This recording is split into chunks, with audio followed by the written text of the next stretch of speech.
We're all prone to moments of head trash, sometimes days, weeks, if we really go off the rails, maybe even years. And this head trash is this proverbial tumbleweed that comes rolling through town, and it's filled with should'ves and would'ves, and she said this and he did that, and I lost this money and missed this opportunity. And you know how it goes. Usually it's completely contrived. Usually it's only high drama for you.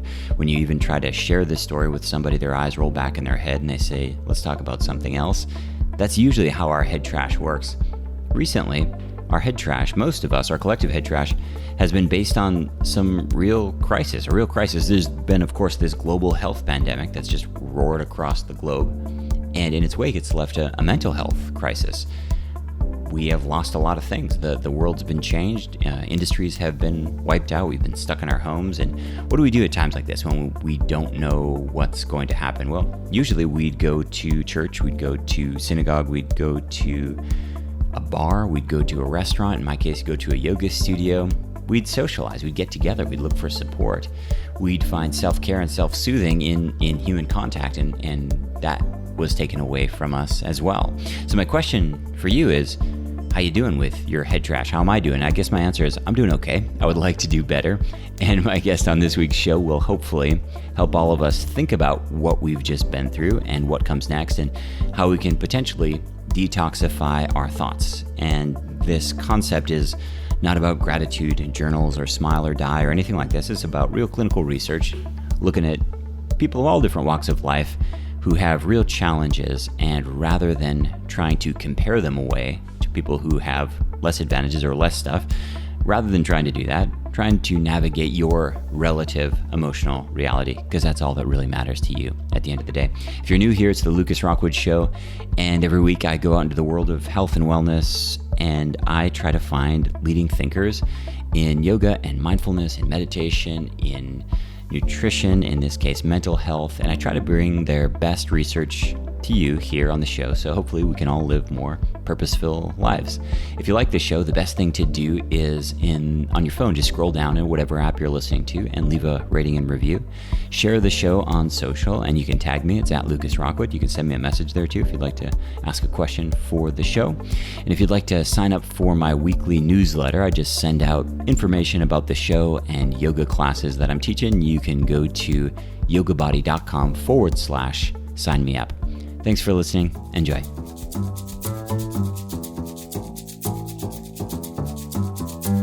So hello and welcome everyone. Today's show is called Detox Your Thoughts, and I am joined here with Andrea Bonior. Andrea is a licensed clinical psychologist, a speaker, a professor, and a writer. She writes Baggage Check. It's a mental health advice column for the Washington Post, and her work has appeared all over the place. You might have seen her in the New York Times, NPR, Good Morning America, USA Today, CNN, and many, many more. She has a new book, quite timely, called Detox Your Thoughts, and the URL that'll take you there is detoxyourthoughts.com. Andrea, welcome to the show. Thanks so much for having me. So I'm guessing it's just a unlucky/lucky coincidence that your book is available right now at a time when people are really struggling with a lot of really negative thoughts. I don't think you could have timed this better. I don't think you wanted this to happen, but it's quite a timely release. Yes. It's so ironic. On the one hand, bookstores are barely open, but then on the other hand, people are actually thinking about how much mental health matters. And so I've gotten to have some great conversations because I think people realize now mental health is crucial. And for a lot of people, it really has been suffering over these past few months. It's a really funny time. Usually people shy away from mental health conversations. And it's the first time that I remember, at least in recent years, where everyone I talk to, whether it's friends or family members or colleagues, people are just openly discussing sort of their mental health status. It's a really funny place. You have this concept called engage in self-distancing. I saw an article you wrote recently, and I thought that's a really interesting concept. We're all doing social distancing for better or for worse. Talk to us a little bit about this concept of self-distancing. What's that all about? So it's really the first step of mindfulness in terms of becoming an observer of your thoughts, because part of what we're really noticing in the research over the years is that it's really not negative thoughts alone that are associated with anxiety and depression. It's when negative thoughts become sticky. And so what self-distancing is it's really stepping outside of your thoughts as an observer. It's that first step of mindfulness. Instead of just saying, this day stinks, or I was terrible at that meeting, or this person hates me, or things aren't going to get better, you say, I'm having the thought that this day stinks, or I'm having the thought that this person hates me. And some people even like to take this a step farther by narrating it in the third person, which can sound a little hokey, but it really helps you start to begin to train yourself to listen to your thoughts differently. And your thoughts, especially your negative ones, can start to lose a little bit of power if you're distancing yourself from them, because so many times we're caught up in our thoughts and they really become part of us. Whereas when we self-distance, we label them just as thoughts. And that gives us the power to say, wait a second, this is just a thought. It's not automatically true. It's not automatically part of me. And most importantly, it can actually pass. Walk me through this third person narration. How does that look like? What does the self-talk look like when you use that third person? Yeah. So let's say I have a client named Sarah, and Sarah tends to have panic before going into big work meetings. And so Sarah's usual self-talk is something like, I'm going to blow this. Oh my God, look at them looking at me. They see how nervous I am. I'm going to screw up. Instead, she takes a pause and she takes a breath and she says, Sarah's having the thought that they don't like her. Sarah's having the thought that she's going to blow this. Sarah's having the thought that she's going to do a bad job. And that gives her a little bit of distance to start recognizing more objectively that, you know what? This is my anxious voice. This is my, my social anxiety that comes across in work performance at times. But if I were talking to a friend about this and trying to give her a pep talk, I would see very easily that she's distorting the way that she sees these thoughts. So now I'm going to do this for myself. I'm going to identify how much I'm distorting my thoughts by sort of stepping outside of myself. And, it can sound so hokey to talk to yourself in the third person, but a lot of times it's the hokiness that kind of, has you do a mental reset and a reality check and realize, okay, let me watch what's actually happening here.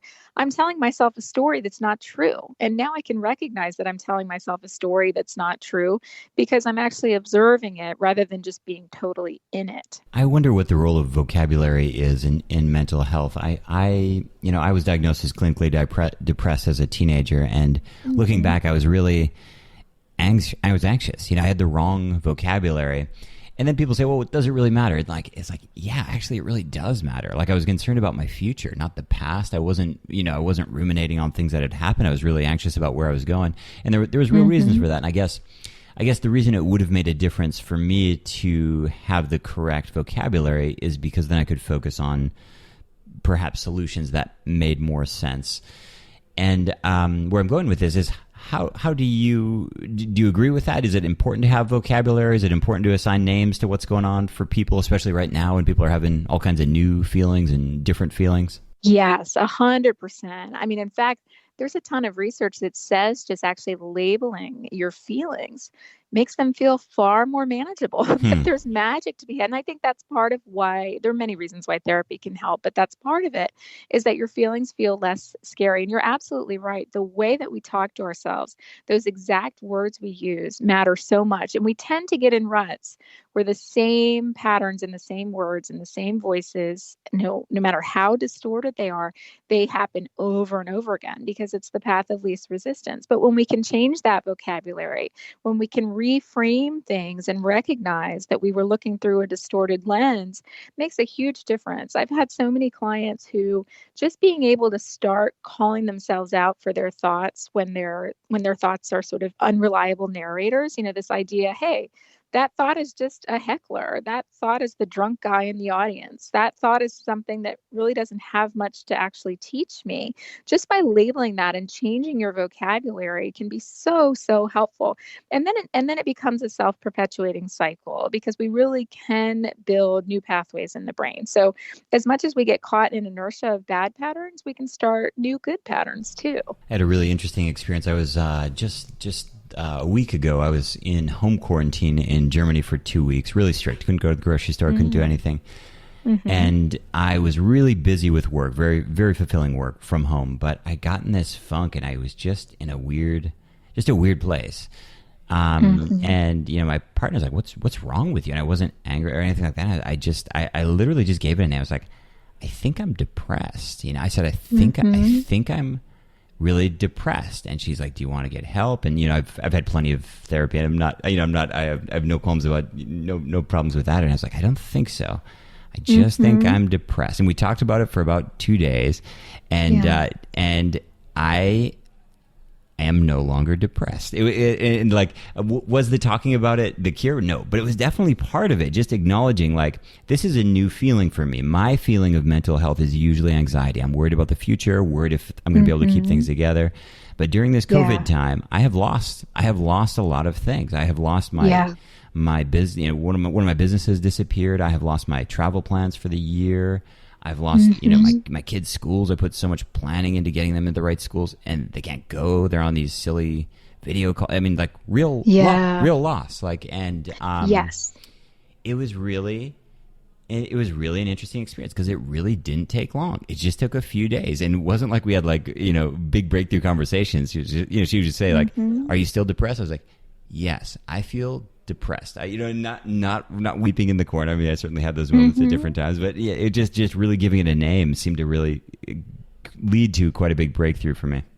Yeah, so true. And I think it's just so validating to say that this is a loss. You know, I think that can be really powerful, because what I have found is that what people are often doing these days is they're engaging in something I refer to as like the distress yardstick, right? Like, well, I don't have a right to be upset because at least I have a roof over my head. At least I have a job, or I haven't lost somebody directly to this virus. So I don't have a right to be upset about the fact that, you know, my kid's senior year in high school is now shot. Right. But in reality, that does not help. There's always going to be someone worse off. And when we deny ourselves the losses and acknowledging the losses that we've actually had, then we cut ourselves off from connecting with other people, because we're not really being authentic, and we're walling ourselves off from actually connecting in our pain to somebody else, because lots of this really is grief. And yes, it's true that most of us haven't lost a loved one, but that doesn't mean that we don't have other sad feelings. And I think we think it's selfish to allow ourselves to label those feelings and talk about them. But in reality, by being compassionate with ourselves, we actually can heal more quickly. And we actually, you know, as you and your partner found, we can have real conversations that help us feel more connected to each other. And that's what helps with empathy and compassion to others over time. So I really hope that, you know, people listening to can let themselves acknowledge the tough feelings, and to not break out that yardstick of, oh, I don't have a right to be depressed. Because unfortunately right now, I mean, there are a lot of depressing circumstances. Feeling sad is almost understandable. And so I think we have to reckon with that.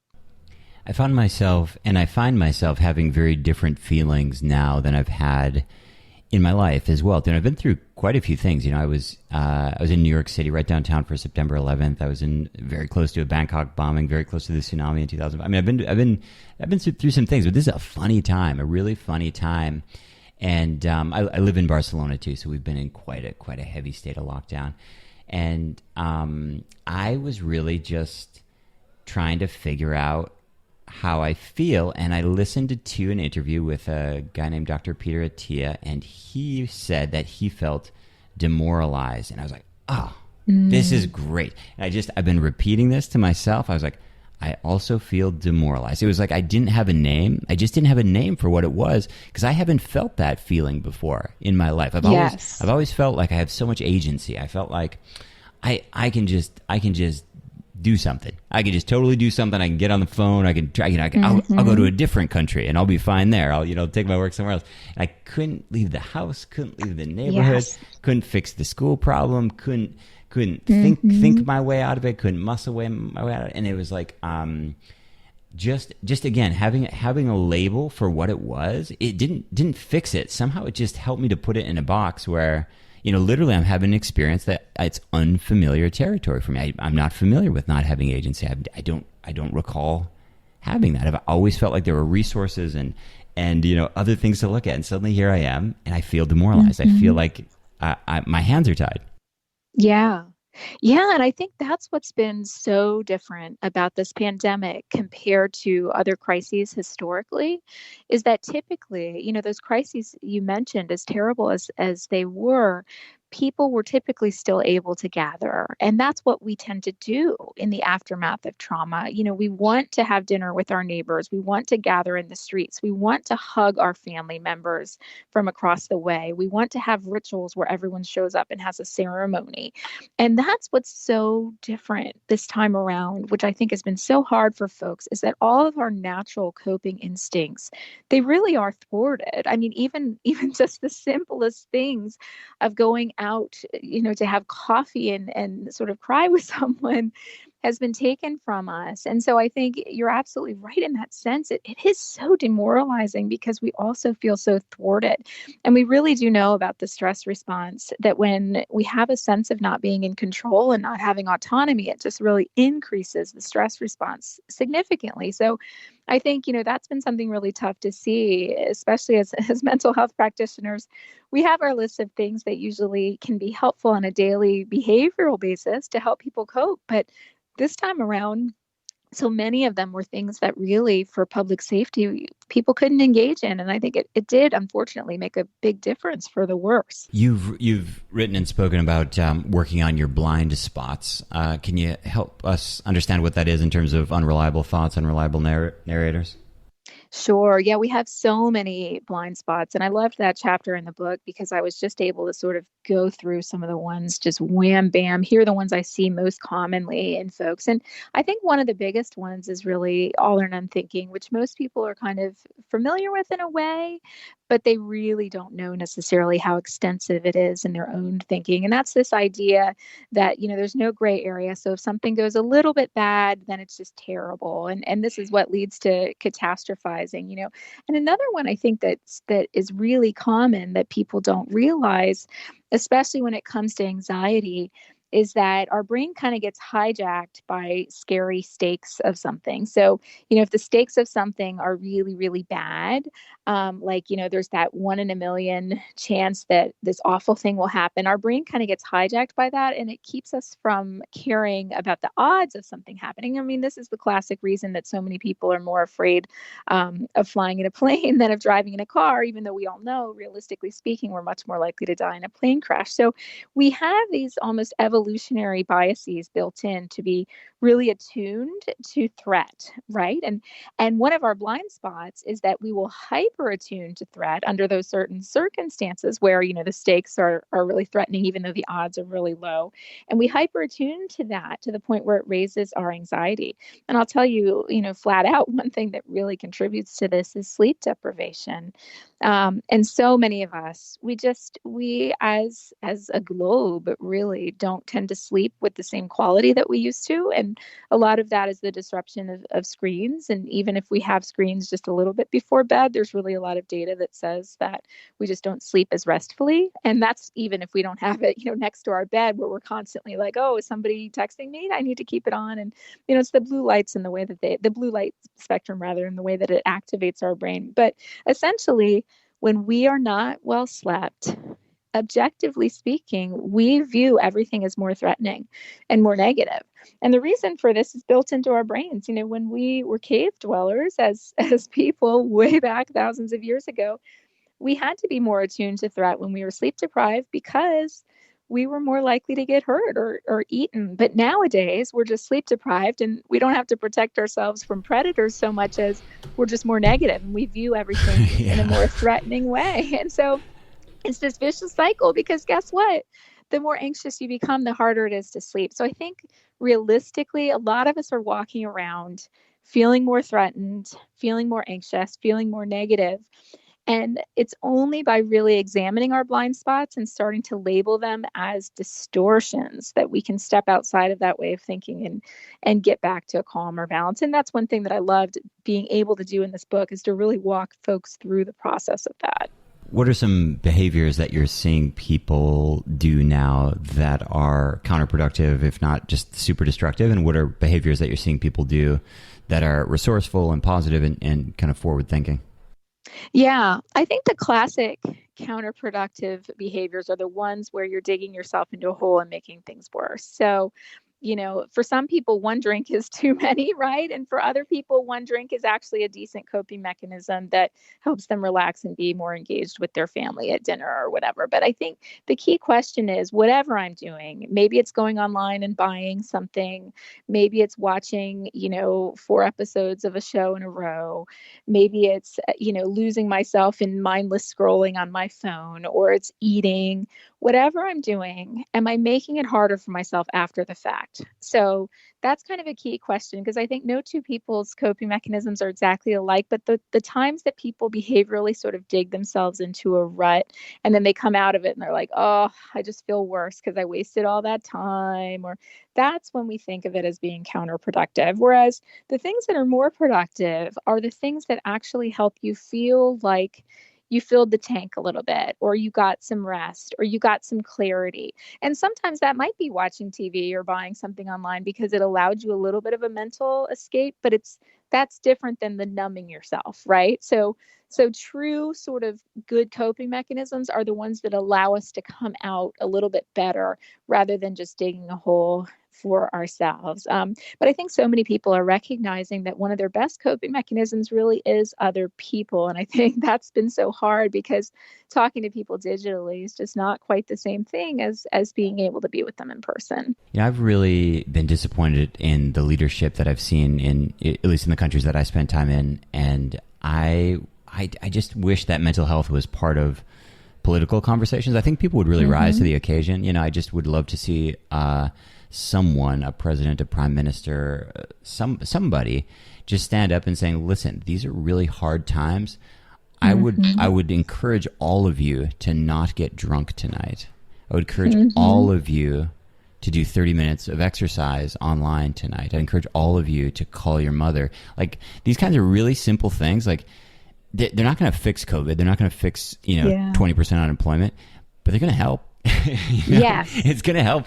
And I just I don't know why. It just seems like you should ask people to do that, and we have this whole service sector that's just toast. I mean, restaurants and I'm in the yoga business, we're toast, and the travel business is toast.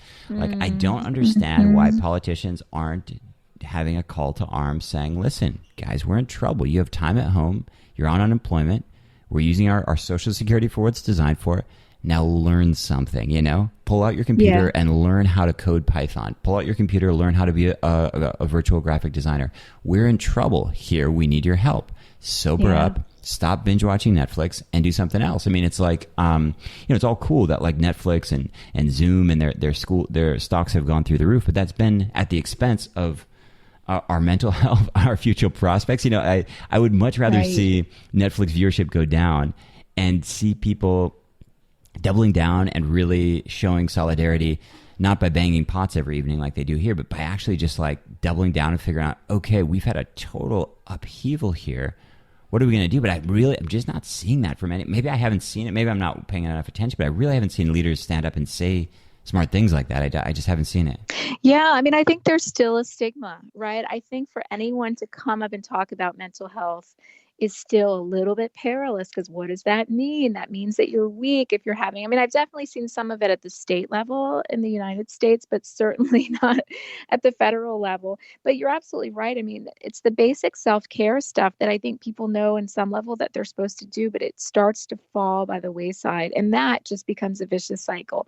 We know that time outside, we know that physical movement, we know that adequate sleep, we know that, a high fiber diet, like all of these things we know actually measurably help mood. I mean, exercise is an excellent antidepressant. And I think people lose sight of that because it's so easy to fall into a rut. And it's understandable. It's when you're scared about leaving your house, how can you really exercise? How can you get fresh air? But I think you're absolutely right in that there's been such a lack of communication about just the basic steps that people can be doing that can be a lifeline during this time. Because I think there is some hopelessness when people get out of their usual routine, everything can very easily fall apart. I mean, I see it within my own family, just in terms of our schedules. Like all of us suddenly became night owls because there were no checks on it. My kids' schooling was all sort of later in the day than it would normally be. My stuff sort of moved. My husband didn't have a commute anymore. So it was like all of a sudden, and then it just creeps in like, oh, why don't I stay up until 2 a.m? Why don't I sit? And it's just a vicious cycle. So you're right. It would have been nice to be able to see some stronger leadership and just remembering the basic self-care and reminding people of that. But I do think it's still associated with the stigma, unfortunately. Talk to us about your book. What is, obviously your book predates this current crisis we're in. Talk to us about, I know you've written a bunch of things, but tell us about this book specifically and what you're hoping to inspire people with. Yeah, this was such a work of passion for me, because what I was essentially seeing is that for so many years, what was being offered there in the self-help arena for depression and anxiety did not match what we knew actually worked. And it didn't match what I knew and saw worked in therapy sessions themselves.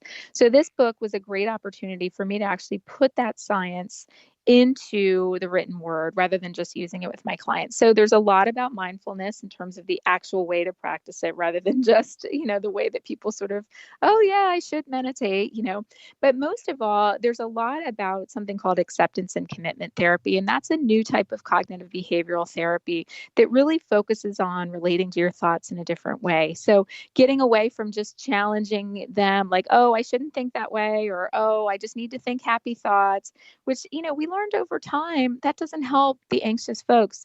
The more that you tell yourself not to think a certain way, the more those thoughts came back. And I worked with so many people over the years who say, I know these thoughts aren't necessarily true, but that doesn't help. They bother me all the time. So I was so excited because we do have the techniques. We do know that enacting some of these tools really helps. And so what the book really does is spells out those tools of how to self-distance, how to, what we say, defuse from your thoughts to have them not stick anymore. And then it gets into a lot of other cognitive traps that we tend to have and how to combat them. And the best part for me was that I really got to use, with all details blurred, of course, but I really got to use client stories. So there's a lot of just real human personal stories, some of them even somewhat humorous at points of here's how these techniques work. Here's how this person's life was changed when they did A, B, and C. And it's really been a pleasure. The response has been so good so far. And it's just really been a pleasure to really get this out there, because I think we do people a disservice when we say just, oh, look on the bright side, or, all the usual self-help fare. That's not what actually helps folks who are anxious and depressed. So this was my mission to get this out there, and I'm so glad for the opportunity. I really appreciate your message. The positive thinking community, it can really become kind of a tyranny. It's this smile or die, everything's great. Yes. And it's like, of course that's true, but it's simultaneously not true. It's like, right. it's just not helpful. There's people at the, the people at the highest level of any industry, career, family, whatever, they're all suffering too. It's just, we have to figure out a way to navigate our emotional reality, regardless of what we've been given or what we've lost or what our situation calls for. Yes, exactly. Because it's only in learning to lean into that discomfort that you learn how to manage it and navigate it. And then it's not as scary anymore. I've worked with so many people who have avoided their negative feelings and thoughts for so long, somewhat unsuccessfully, that they're terrified to feel sad. They're terrified to feel angry. They're terrified to feel scared. And it's only once we actually lean into that discomfort, ironically, that they become calmer overall, because now they're not frightened of their feelings anymore, and they can actually manage them when they come up. They're not scared because they've had practice now. Andrea, I appreciate your work. I appreciate you coming on the show. Thanks so much, and let's keep in touch for the future. Wonderful. Thanks again. When I first started practicing yoga, I was so stiff that I couldn't touch my toes. My hands would come about halfway down my shins. When I sat on the floor, my knees would be way up off the ground. My hips were so tight, and I couldn't do any semblance of a back bend whatsoever. And I thought, well, yoga is about stretching. Everybody assumes that yoga is about stretching, and this will work. And I got to yoga class, and I loved yoga class, and I really enjoyed it as a student, but I realized it wasn't really about stretching. Stretching was part of it, but it was like number 5 on the list. There was strength and balance and focus and breath, and flexibility was in there, but it wasn't prioritized. And for most people, that's great. Most people don't want to do flexibility training all day long, but I did. I wanted to fix my hips and fix my hamstring. I was in my early 20s and I was moving like an old man. I wanted to feel more youthful. So I developed a system called Gravity Yoga. And Gravity Yoga is based on age-old principles that have been around forever, but this really idea that if you want to build muscle, you want to contract it. If you want to lengthen muscle, you need to relax it. It sounds really basic, except if you think about the activities that you've been doing to try to stretch, probably hasn't been working, right? In any case, many of you have done my hip opening challenge, which is a Gravity Yoga challenge. Many of you have done my Gravity Yoga at Home program, like 100,000 of you have done that program. And I now have a Gravity Yoga teacher training program. It's online. It's 12 days in a row. It's live with me and my training team. And we walk you through all the principles of Gravity Yoga, the anatomy, the physiology. We guide you through 3 fixed sequences along with creative sequencing so that you can work with clients in 2 ways. One of them is privately as a supplemental practice, so helping people to work on stuck hips and hamstrings and spine. And the other way is in workshops, in regular classes, whether it's virtual via Zoom or whether it's in person at yoga studios or CrossFit boxes. Our Gravity Yoga instructors are doing really, really well. It's an exciting program, and we're starting really soon. To learn more, go to yogateacherscollege.com, and you will find our upcoming course calendar right there on the homepage. This week's listener question comes from Jennifer on Instagram. Jennifer says, Lucas, I'm trying to do keto. To be honest, I'm going on and off, but I'm trying. But I worry I'm not getting enough fiber. How much fiber do you really need? And if I'm going to the bathroom, does it even matter? So the stereotype is that you need fiber to have a bowel movement, that you need fiber to sit on the toilet every day. And there's some truth to that. But there's people who eat purely carnivorous diets. They just eat meat and they go to the bathroom. And there's people who eat real high keto and very low carb and very low fiber, and they also go to the bathroom. Not all of them. Some of them are chronically constipated. So the question is, what's the deal with fiber? Well, there's a bunch of things. For sure, it can help you to stay regular, but everyone's bowels are unique, and some people will stay regular even with a low fiber diet. Probably more interesting is if you think about the 3 pounds of bacteria that are in your GI tract. So your intestine, your small and large intestine specifically. We have all kinds of bacteria growing. You have beneficial bacteria, sometimes referred to as probiotics. We have bad bacteria. We even have pathogens that are living down there in your gut, just ready to flare up. And fiber acts like fertilizer. And the reality is there's lots of research, lots of speculation. There's even lab testing companies.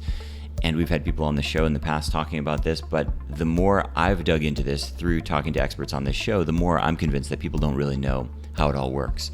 And I think it would be like if we looked at industrial farming maybe 100 years ago. And so industrial farming 100 years ago wasn't anywhere where it is now. And now we're able to take soil and farm it and farm it and farm it and farm it and just keep cranking out corn and wheat and soy and cotton. And it's kind of troubling, but it's also pretty remarkable that we know how that soil works, that we know the minimum viable amount of NPK that we can dump back into it to keep it going. And I don't want to say that that's a good thing or a bad thing, but when we look at our microbiome, when we look at the bacteria in our gut, we don't have that same level of sophistication. And the way that you'll know this is if you get some probiotics in your house, half of the family will feel great taking them, amazing, and then half of the family will literally have gas, bloating, and diarrhea that doesn't go away.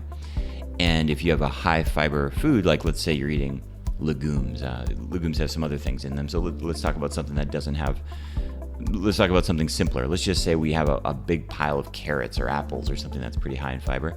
Again, half the family will feel just great, go to the bathroom, feel great, and the other half of the family might get gas and bloating. The reason is our baseline, let's use the farm analogy, the soil that we have in each of our guts is unique and very difficult to measure and way more complicated than the soil in nature. And so we don't really know how it works. My best guess, based on research people I've had on the show, experts, is that fiber is pretty important long term. In the same way, you could probably get away with over farming a plot of land, meaning just keep cranking out the corn, the wheat, the soy without replacing nutrients. You can probably do that for quite a while. I think you can do that in your body as well too. I think you can probably get away with low fiber and a weak microbiome for quite a while. That would be my guess. But I'm wondering about the long-term trickle-down effects 2, 3, 5, 10 years out.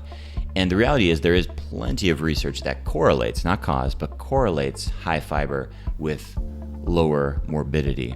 And so higher fiber with better blood glucose management, lower heart disease, lower blood pressure. Now, fiber comes with foods that could be accountable for that, so it's difficult to say, what the role really is, but it seems pretty hard to go wrong with fiber unless you have an inflammatory bowel condition, in which case, in many cases, fiber can just make you feel like absolute hell. So if somebody has, any kind of chronic autoimmune inflammatory condition like Crohn's or something like this, a really high fiber diet for some of those people can feel terrible. The one thing I will tell you, after working in health resorts and running yoga retreats and things like this and spending time in meditation centers, your fiber tolerance for many people can change dramatically in about 10 to 14 days. And so when I was at yoga retreats and meditation centers and things like that, they'd usually feed you, like beans and apples and coffee. And they're, beans and apples and tea. That's what we'd get, beans and apples and tea. And I always did really fine with it because I eat this kind of weird food all the time. But people were audibly struggling with this intake. But by the end of 7, 10, 14 days, a lot of people, not everybody, but a lot of people adjusted. So keep in mind, just like the soil in nature, there's, if you start dumping some random nutrients in there, there might be some rebound effect, but very often people, they balance out. To loop all the way back to your question, if you're on keto, what should you do? I'm not a big fan of supplemental fiber. I don't know, I just seems like a weird way to go. But even if you're on keto, I would encourage you to eat some really high fiber, low carbohydrate vegetables. Leafy greens would be the obvious choice. Any cruciferous vegetables are a pretty good choice. And I think I would, at the very, very minimum, aim for that 25, 40 grams per day. And I feel much more comfortable at 50 grams plus per day. If you look back at what our caveman ancestors, and we're running around with caveman genes really, what did they eat? It seems like they probably ate 75, 100, maybe even 150 grams of fiber per day. Now, I'm very certain that they didn't want to eat that much fiber. I'm absolutely certain that they spent a lot of time with their deer skin lifted and squatting behind a tree, wishing they hadn't eaten that shrub. I'm absolutely certain that's true. And so I think we want to find a happy medium between having, no gastrointestinal distress and also feeding and nourishing our microbiome, all those bugs in our gut. Hope that's helpful, Jennifer. We have a yoga question from Larry this week, comes from Instagram, and Larry says, Lucas, I have had so much popping and clicking in my knees, my hips, and even my ankles in the past couple of weeks, and I'm wondering if something has gone wrong. I'm wondering if during quarantine, maybe I had a nutritional deficiency or something else. Do you have any ideas?